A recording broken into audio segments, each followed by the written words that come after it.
क्या आपको पता है कि जॉर्जिया टेक के साइंटिस्ट्स एक ऐसे वॉच को रिलीज किए हैं, एक ऐसे घड़ी को रिलीज किए हैं जिसमें पावर जो है वो हैंड मूवमेंट से आता है। पावर पहला सनलाइट से आता है यानी सूरज से आता है और दूसरा हैंड मूवमेंट से आता है। मीन्स जब ये घड़ी पब्लिक में रिलीज होगी तब अगर हम लोग इसको पहनेंगे तो नॉर्मली घड़ी पहनने के बाद जो ऐसे ही वॉकिंग करते टाइम जो हैंड हिलता है, हैंड मूवमेंट, उसी से इसको पावर मिलेगा ज्यादातर टाइम। और जब ये रुका रहेगा तभी बैटरी से पावर लेगा और वो भी सनलाइट से रिचार्ज हो जाएगा। मतलब इस घड़ी में आपको बैटरी या ऐसी कोई चीज का कोई झमेला होगा ही नहीं और इसमें लाइफ टाइम तक पावर रहेगा और पावर ऑफ कभी होगा ही नहीं। फैक्ट नंबर 19, ये है केचप एंड फ्राइज प्लांट। आपने टोमेटो प्लांट देखा ही है, आपने पोटैटो प्लांट भी देखा है, बट क्या आपने पोमैटो प्लांट देखा है? पोटैटो प्लस टोमेटो, इसका निकनेम है केचप एंड फ्राइज प्लांट। और ये जो प्लांट है ये एक ही साथ टोमेटो भी देता है और पोटैटो भी देता है। ऊपर टमाटर देगा टोमेटो और नीचे पोटैटो देगा आलू, और वो भी सेम टाइम में। फैक्ट नंबर 18, कोलंबियन फॉरेस्ट में एक फूल पाया जाता है और लाइफ साइंस में इसका आप आर्टिकल देखो, इसे लोग कहते हैं डेमन ऑर्चिड यानी डेविल हेड वाला फ्लावर। क्योंकि इस फ्लावर के इस पार्ट को आप देखो, ऐसा लग रहा है किसी दानव का मुंह है, कोई डेविल का चेहरा है। इस फ्लावर में लिटरली ऐसा मतलब नेचुरली बना रहता है। आपको मैंने एक बार फूल के बारे में बताया था इस नाम का, जो कि चिड़िया की तरह दिखता है, ऐसा लगता है कि चिड़िया हो, बट नेचर में ऐसे भी फूल है जिसको देखने पे लगता है कि इसमें बीच में दानव का मुंह बना हुआ है। फैक्ट नंबर 17, ज्यादातर बैट्स यानी जो चमगादड़ होते हैं वो ऐसे दिखते हैं, बट क्या आपको पता है कि एक सफेद कलर का बैट का भी प्रजाति होता है और इन्हें कहते हैं हॉन्ड्यूरन व्हाइट बैट्स, और ये कुछ ऐसे दिखते हैं, Honduran white bat. Fact number 16, Leonardo Granato, ये एक 27 साल के अर्जेंटीनियन पेंटर है और इनका पेंटिंग सच में होश उड़ा देने वाला है। ये लिटरली पेंट को अपने नाक के अंदर से लेते हैं और लेने के बाद उसको आंख से निकाल के, आंख के नीचे से ऐसे फुहारे की तरह निकाल के देन पेंटिंग बनाते हैं, बिल्कुल अपने इंस्पिरेशन जैक्सन पोलॉक की तरह, जो कि बिल्कुल कुछ ऐसा ही करते थे। फैक्ट नंबर 15, पुराने बॉलीवुड एक्टर देव आनंद के बारे में एक फैक्ट है। कहा जाता है कि देव आनंद जो हैं वो ब्लैक कोट में इतने अच्छे लगते थे कि लोग बिल्डिंग से कूद जाया करते थे इनका एक झलक पाने के लिए, और इसलिए कोर्ट ने इस चीज को बैन कर दिया। बट क्या ये ट्रू है? क्या उनको कोर्ट ने ब्लैक कलर का कोट पहनने से मना कर दिया? इंडिया के कोर्ट ने ऐसा किया? बट ये एक्चुअली एक र्यूमर है और इसे देव आनंद ने अपनी ऑटोबायोग्राफी रोमांसिंग विथ लाइफ में क्लियर किया। इस कोट में आप देख सकते हो उन्होंने क्या कहा कि इन्हें इस र्यूमर के बारे में पता चला था, बट ये ऐसी हंसी मजाक के लिए छोड़ दिए ताकि लोग भी हंसे कि अरे ऐसा भी हुआ था। बट अपने इस ऑटोबायोग्राफी रोमांसिंग विथ लाइफ में इन्होंने ये क्लियर किया कि ऐसा कुछ नहीं था मैन। फैक्ट नंबर 14, जब भी हम लोग सुपरमार्केट्स में जाते हैं तो आपको पता ही होगा कि म्यूजिक बजता है, एक एम्बिएंट म्यूजिक बजता है, एक नॉर्मल सा कूल सा म्यूजिक बजता है। तो क्या ये जस्ट एक नॉर्मल सी चीज है जो कि हाँ सुपरमार्केट में म्यूजिक बजती है, एक कॉमन सी बात है, बट क्या इसमें कुछ और भी ज्यादा है? तो हाँ, बहुत फायदे का बात है। असल में सुपरमार्केट्स में जो ऊपर म्यूजिक बजता है वो इंसान के दिमाग को काम करता है और इससे साइंटिफिकली हमारे बॉडी का जो स्पीड है चलने का वो स्लो हो जाता है, दिमाग काम हो जाता है और हमें नई चीजें खरीदने का मन करने लगता है, साइकोलॉजिकली स्पीकिंग, और इसलिए हम लोग ज्यादा पैसा खर्च करते हैं। एंड अगर कंपेयर करें नॉन म्यूजिक टाइम को म्यूजिक टाइम के साथ तो रियली में सेल्स वॉल्यूम एंड मनी पे असर पड़ता है और उनका फायदा होता है, इसीलिए म्यूजिक वो लोग ऑन रखते हैं। फैक्ट नंबर 13, जस्टिन ओ स्मिथ, ये जो है इन्होंने स्मिथ इंडेक्स को निकाला था। मतलब अगर कोई कीड़ा आपको काट दे तो जो दर्द का पेन लेवल होता है वो कैसे मापे, तो इन्होंने उसी इंडेक्स को पहली बार निकाला था क्योंकि ये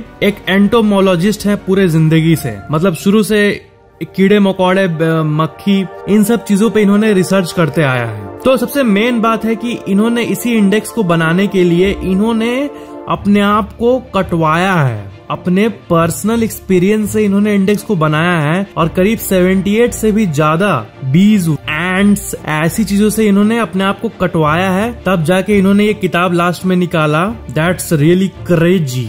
और outsideonline.com पे आप इनका ये आर्टिकल भी देख सकते हो कि कैसे एक साइंटिस्ट ने अपने पर्सनल एक्सपीरियंस को यूज करके ऐसा इंडेक्स निकाला, मतलब जानबूझ के कटवा के इंडेक्स निकाला। और ये भी फेमस है स्मिथ स्टिंग पेन इंडेक्स के नाम पे। फैक्ट नंबर 12, बुद्ध भगवान के जो ये ऊपर ये ऐसा रहता है, बहुत लोगों को लगता है कि ये उनका नॉर्मल हेयर है, उनका बाल है, बट असल में ये स्नेल्स है। पता है, ये छोटे छोटे स्नेल्स है। कहानी के मुताबिक जब ये नॉन स्टॉप मेडिटेशन कर रहे थे तब एक स्नेल ने इनके बॉडी पे चढ़ के उस जगह पे आया ताकि जो हीट है, गर्मी, उसके चलते इनके मेडिटेशन और इनका जो एक नोबल एम था उन पे बाधा ना आए। और ऐसे ही करते करते 108 स्नेल्स इनके माथे को घेर दिए। और ऐसे ही इस आप जो मूर्ति में ऐसा देखते हो, इस चीज का जन्म हुआ। ये असल में हेयर नहीं है, आप बारीक में डिटेल में देखोगे तो ये असल में स्नेल है। फैक्ट नंबर 11, डेट जो है ना, ये जो वर्ड है इंग्लिश वर्ड डेट, ये इसका काफी मीनिंग है। पहला डेट मतलब दिनांक, तारीख,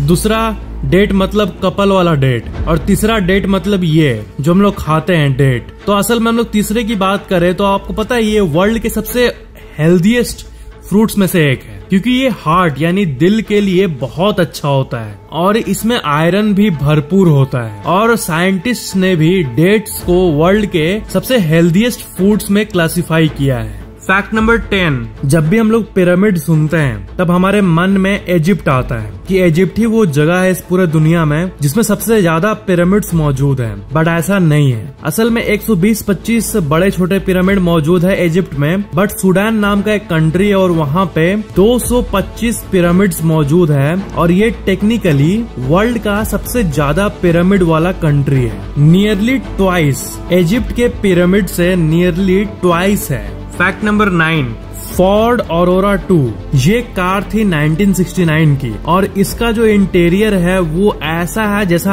आज तक भी नहीं बना। आप देख सकते हो कि इस कार का इंटीरियर जो है ये कितना अमेजिंग है, मतलब एक बिल्कुल सोफे की तरह है। और लिटरली ऐसा फिर से किसी कार में नहीं हुआ जिस तरह ये फोर्ड ऑरोरा 2 में 1969 के ही टाइम में था। फैक्ट नंबर 8, रेडिट में इस इमेज को पोस्ट किया गया था और ये देखने पे ऐसा लगता है कि दो पेड़ आपस में ऐसे गले मिल रहे हैं, हग कर रहे हैं, है ना। फैक्ट नंबर 7, बहुत लोग है ना जिनका आदत हो जाता है कि अपने टॉयलेट को वो अक्सर रोकते रहते हैं, बट क्या आपको पता है कि ऐसा करना बिल्कुल भी अच्छा नहीं होता। अगर कोई ऐसा एक बार भी करे तो ये उनके लिए अच्छा नहीं होता काइंड ऑफ, क्योंकि इससे किडनी स्टोन का खतरा और भी ज्यादा बढ़ जाता है इसको रोकने से। क्योंकि जो चीज आपके अंदर से बाहर आना चाहिए उसी को अगर सप्रेस करे कोई तो बॉडी में दिक्कत आने लगती है और वहाँ का मसल डैमेज और वहाँ का टिश्यू डैमेज ये तो कॉमन है ही, इसलिए हमें ऐसा नहीं करना चाहिए। फैक्ट नंबर 6, मोरक्को में वर्ल्ड का सबसे लार्जेस्ट सोलर फार्म मौजूद है और आप इसका ऊपर से ड्रोन व्यू देखो, 35,000 फुटबॉल फील्ड के बराबर के साइज पे ये फील्ड मौजूद है और करीब साल का 8 लाख टन कार्बन एमिशन को ये रोकता है और ये सहारा डेजर्ट में मौजूद है। इस जगह का नाम है नूर क्वार्जा जाटे कॉम्प्लेक्स और Morocco solar farm. Fact number 5, क्या आपको पता है कि वर्ल्ड का सबसे पहला स्पेस होटल साल 2027 में जाके ओपन होने वाला है, वॉयजर स्टेशन नाम का ये होटल, और ये बिल्कुल कमर्शियल होटल होने वाला है। ऑर्बिटल असेंबली कॉरपोरेशन इसको खोल रही है और ये लॉन्च होने वाला है 2027 में। और सबसे अमेजिंग बात है कि सिर्फ मतलब ऐसा नहीं कि एस्ट्रोनॉट्स इसमें रहेंगे, बल्कि धरती का कोई भी इंसान बुक करके इस होटल में जा सकता है और फिर वो सेफली रिटर्न कर सकता है स्पेसशिप के थ्रू। मतलब नॉर्मली होटल से हम लोग मस्त व्यू का बात करते हैं, दूर दिखता है, अरे वहाँ पहाड़ दिख रहा है, नदी दिख रहा है, बट इस होटल में से कोई उठेगा सो के फिर देखेगा बाहर तो पूरा धरती दिख रहा होगा और वो ऐसे ऐसे अंगड़ाई लेते हुए पूरे धरती को देखेगा एक शीशे के थ्रू। फैक्ट नंबर 4, जिस तरह मैंने पिछली वीडियो में आपको अमेज़न का ऑफिस दिखाया था, कैसे जेफ बेजोस अकेले एक कंप्यूटर पर बैठ के काम कर रहे हैं और दूसरे में एक ऐसा अमेज़न का बिल्डिंग जो पूरा पेड़ से घिरा हुआ है, एकदम अरबों खरबों का बिल्डिंग। वैसे ही गूगल का अभी देखो, ये है गूगल का पहले का टीम और उस टाइम का ऑफिस google.com, और ये है अभी का ऑफिस जो कि एकदम मैग्निफिसेंट है। Fact number 3, San Francisco garter snake नाम का ये स्नेक है और इसे अक्सर वर्ल्ड का सबसे ब्यूटीफुल स्नेक भी कहा जाता है। क्योंकि ये जो स्नेक होता है इसका जो कलर होता है बॉडी का वो बहुत ही अलग होता है और वर्ल्ड के सबसे यूनिक शेड्स में से एक होता है, वो भी नेचुरली। मतलब अगर ये किसी इंसान के आंख के सामने आ जाए तो लिटरली एक मतलब अनरियल सा लगता है। ऐसा लगता है कि स्नेक के ऊपर किसी ने पेंटिंग कर दिया हो या फिर वीडियो या फोटो में एडिटिंग कर दिया हो, बट इसका कलर नेचुरली ही ऐसा होता है। फैक्ट नंबर 2, एक 16 महीने के बच्चे के हार्ट में कुछ प्रॉब्लम आई। तो क्या हुआ था कि उस बच्चे के लिए हार्ट जल्दी नहीं मिल रहा था। तब डॉक्टर ने, आप जो अपने स्क्रीन पे देख रहे हो, इसी आर्टिफिशियल हार्ट से करीब 13 दिन तक बच्चे को चलाया। मतलब जब बच्चे का हार्ट नॉन फंक्शनिंग हो गया था, तब उसके बाद जब इस आर्टिफिशियल लोहे के बने हार्ट को लगाया गया, तब वो बच्चा 13 दिन तक जिंदा रहा। एंड उसके बाद जब उसका एप्रोप्रिएट हार्ट मिल गया तब तो उस पे लग ही गया। बट सबसे अमेजिंग बात यह है कि 13 दिन तक ये हार्ट उसको बचा के रखा इस हार्ट से, इस आर्टिफिशियल हार्ट के चलते। मतलब इंसान कितना आगे पहुंच गया है। एक ऐसा डिवाइस जो कि पूरे बॉडी में, एक छोटे से बच्चे के बॉडी में ब्लड पंप कर सकता है, एक आर्टिफिशियल हार्ट। ये घटना इटली में हुई थी और cbsnews.com का आप ये आर्टिकल देख सकते हो। फैक्ट नंबर 1, अगर आप ब्रश नहीं करते हैं तो कितने दिन बाद तक आपका दांत टूट जाएगा? और क्या ऐसा टाइम आएगा जब दांत एक्चुअल में निकल जाएगा आपके मुंह से? नहीं, ब्रश करने पे आपके दांत पे ये पीला पीला जमा होने लगेगा, प्लाक। प्लाक कहते हैं बचे हुए खाने का अंश प्लस बैक्टीरिया प्लस आपके सलाइवा यानी लार, इन तीनों के जमे हुए मिक्सचर को। और प्लाक दूसरे बैक्टीरिया को इनवाइट करता है कि आओ इस घर को हम लोग अपना नया घर बनाते हैं। मीन्स प्लाक से आपका दांत गंदा गंदा और गंदा होते रहता है और एक दिन ब्रश नहीं करने के बाद ही प्लाक जमा होने लगता है। बट एक हफ्ते नहीं करने के बाद वो 1000 गुना स्ट्रांग हो जाएगा और करीब 30 से 40 गुना आपका दांत पूरा पीला पीला दिखेगा, टीथ डिस्कलर हो जाएगा और आपका माउथ तो इतना महकेगा मानो एक नाला महक रहा हो। 3 महीने बिना ब्रश किए आपके दांत के अंदर बड़े बड़े कैविटीज यानी गड्ढा बनना शुरू हो जाएगा और मसूड़े जो है वो ढीले होने लगेंगे। साइंटिफिकली कहें इसको अनकॉमन भाषा में तो 1 साल बाद जाके पेरियोडोंटिटिस नाम का एक कंडीशन होगा जिससे आपका जो टीथ का गम है वो आपके दांत को छोड़ने लगेगा और जो ऐसे छोड़ेगा और जो स्पेस बनेगा उसमें और ज्यादा बैक्टीरिया इनवाइट होगा और इतनी आबादी हो जाएगी बैक्टीरिया की कि आपका इम्यून सिस्टम ही गम को यानी आपके मसूड़े को डैमेज करने लगेगा। उसके बाद आपका दांत गिरने लगेगा 1 साल 2-3 महीने के अराउंड, लिटरली बाहर निकलने लगेगा। मतलब सोच के ही मेरे दांत में दर्द हो रहा है इस चीज के बारे में। फिर क्या, खत्म, टाटा bye bye. Video like share and comment जरूर करना और चैनल को सब्सक्राइब करके बेल आइकन जरूर ऑन कर लेना। Thank you so much for watching.